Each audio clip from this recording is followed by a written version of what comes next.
सभोपदेशक अध्याय 5। सभोपदेशक अध्याय 5।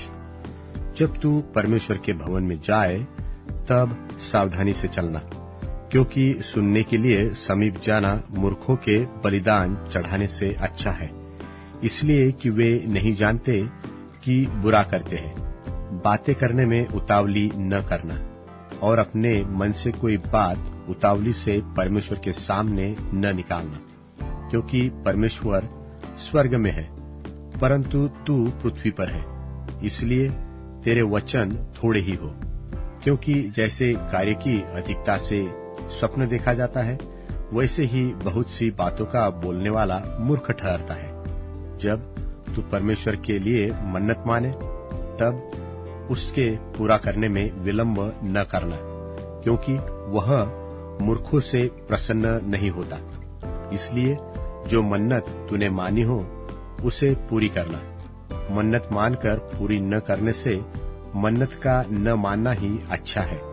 कोई वचन कहकर अपना शरीर पाप में न फंसाना, और न परमेश्वर के दूत के सामने कहना कि यह भूल से हुआ।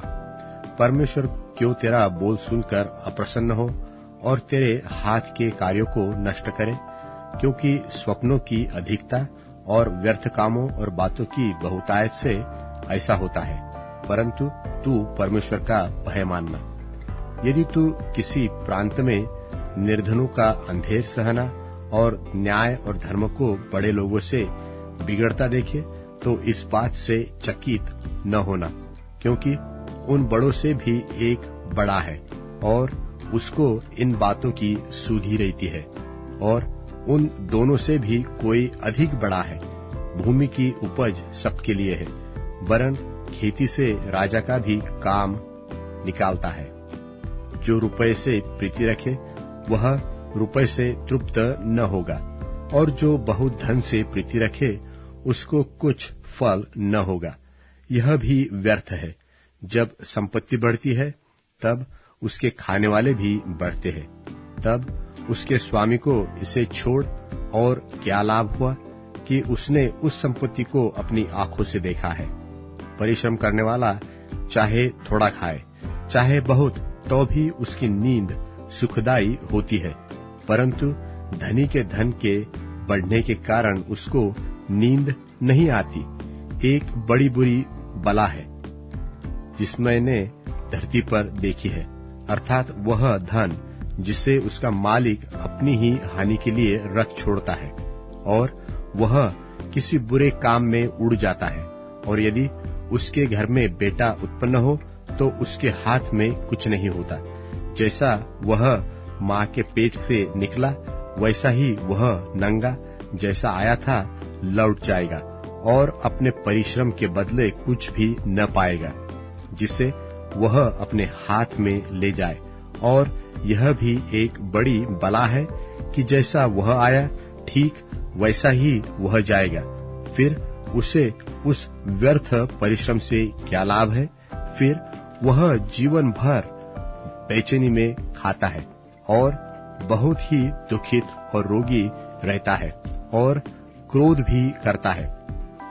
सुन, जो मैंने देखा है यह भली बात है, वरन अति सुंदर है कि मनुष्य खाए और पिए और अपने परिश्रम से जो वह धरती पर करता है अपनी सारी आयु भर जिससे परमेश्वर ने उसे दी है सुखी रहे, क्योंकि उसका भाग यही है।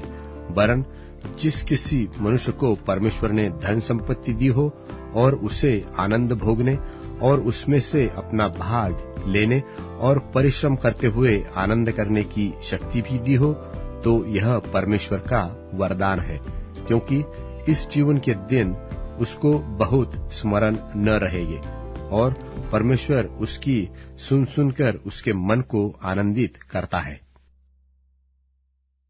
सभोपदेशक अध्याय 6। सभोपदेशक अध्याय 6।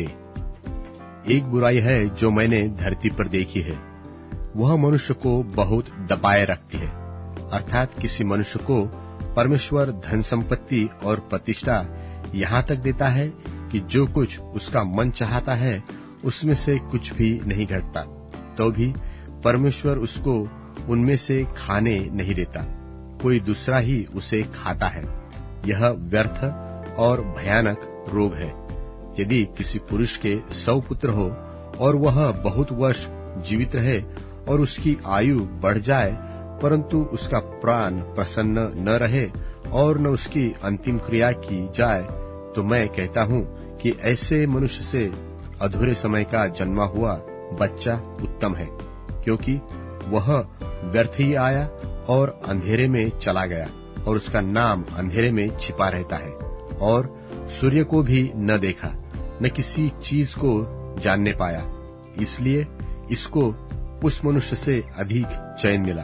हाँ, चाहे वह 2000 वर्ष जीवित रहे और कुछ सुख भोगने न पाए, तो उसे क्या सब के सब एक ही स्थान में नहीं जाते? मनुष्य का सारा परिश्रम उसके पेट के लिए होता है, तो भी उसका मन नहीं भरता। जो बुद्धिमान है वह मूर्ख से किस बात में बढ़कर है, और दीन जन जो यह जानता है कि इस जीवन में किस प्रकार से चलना चाहिए, वह भी उससे किस बात में बढ़कर है। आंखों से देख लेना मन की चंचलता से उत्तम है, यह भी व्यर्थ और मन का कूढ़न है। जो कुछ हुआ है उसका नाम युग के आरंभ से रखा गया है, और यह प्रकट है कि वह आदमी है, और न वह उससे जो उससे अधिक शक्तिमान है झगड़ा कर सकता है।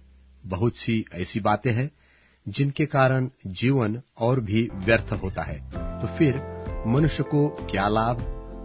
क्योंकि कौन जानता है कि मनुष्य के व्यर्थ जीवन के सब दिनों में जो वह परछाई की नाई बिताता है उसके लिए क्या अच्छा है? क्योंकि मनुष्य को कौन बता सकता है कि उसके बाद दुनिया में क्या होगा?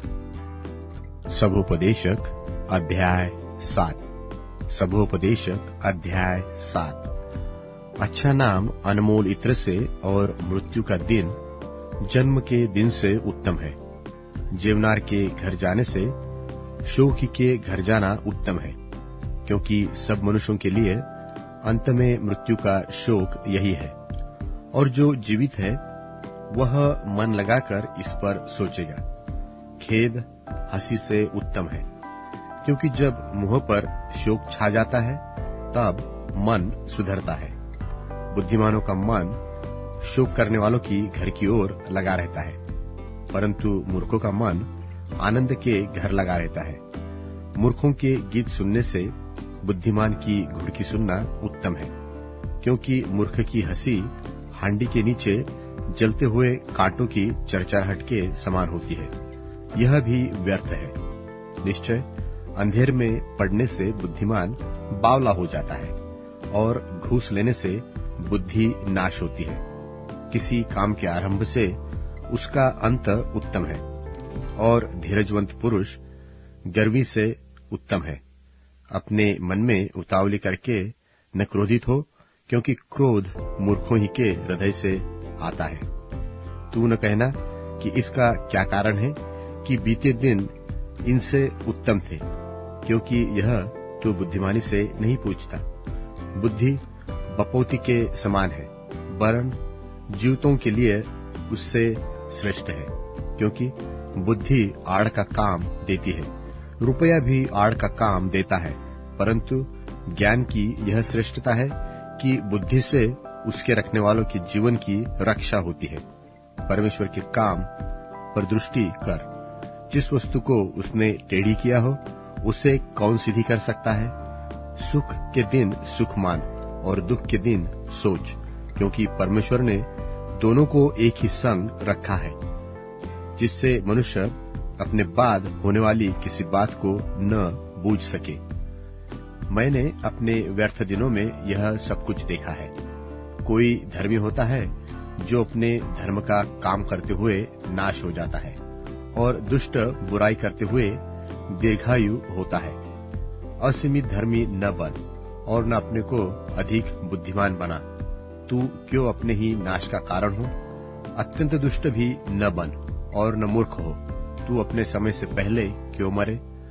यह अच्छा है कि तू इस बात को पकड़े रहे और उस बात पर से ही हाथ न उठाए। क्योंकि जो परमेश्वर का भय मानता है वह इन सब कठिनाइयों से पार हो जाएगा। बुद्धि ही से नगर के 10 हाकिमों की अपेक्षा बुद्धिमान को अधिक सामर्थ्य प्राप्त होता है। निसंदेह पृथ्वी पर कोई ऐसा धर्मी मनुष्य नहीं जो भलाई ही करे और भूल न करे। फिर जितनी बातें कही जाए सब पर कान लगाना, ऐसा न हो कि तू सुने कि तेरा दास तुझी को शाप देता है, क्योंकि तू आप जानता है कि तूने भी बहुत बैर औरों को शाप दिया है। यह सब मैंने बुद्धि से जांच लिया है। मैंने कहा मैं बुद्धिमान हो जाऊंगा, परंतु यह मुझसे दूर रहा। वह जो दूर और अत्यंत गहरा है, उसका भेद कौन पा सकता है? मैं अपना मन लगाता हुआ फिरता रहा कि बुद्धि के विषय में जान लूं, उसका भेद जानूं और खोज निकालूं, और यह भी जान लूं कि दुष्टता नीरी मूर्खता है और मूर्खता नीरा बावलापन है।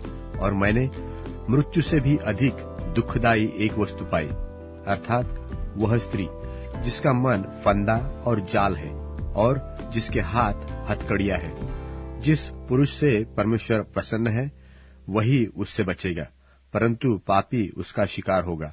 देख, उपदेशक कहता है कि मैंने ज्ञान के लिए अलग अलग बातें मिलाकर जांची और यह बात निकाली जिसे मेरा मन अब तक ढूंढ रहा है, परंतु नहीं पाया। अर्थात 1000 में से मैंने एक पुरुष को पाया, परंतु उनमें एक भी स्त्री नहीं पाई। देखो, विशेष करके मैंने यह बात पाई है कि परमेश्वर ने मनुष्य को सीधा बनाया, परंतु मनुष्यों ने बहुत सी युक्तियां निकाली है